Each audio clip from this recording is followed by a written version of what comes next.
Developing story we're following: a former sheriff vindicated more than 2 years after state law enforcement officials opened a criminal investigation into former County Sheriff Darryl Daniels, a jury finding him not guilty after less than 2.5 hours of deliberation. The former sheriff hugging his attorneys after the verdict. Daniels was accused of 7 counts of lying and evidence tampering, charges that grew out of his handling of a lengthy extramarital affair.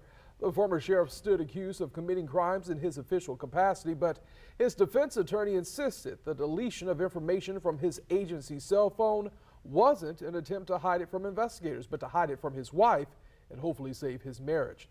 Speaking after court, his attorney said he welcomed the verdict and that he had long worried about the nature of this investigation. Yes, we're glad that the jury spent the time to review this case and view it for what it was. I've been troubled about this case ever since its inception. I thought the timing of it, in terms of Mr. Daniels' arrest 5 days before an election, was troubling. And I'm glad that the jury saw through what this was about and arrived at the verdict that they did. And I'm glad that my client's able to go home tonight and put this behind him and start the next chapter of his life.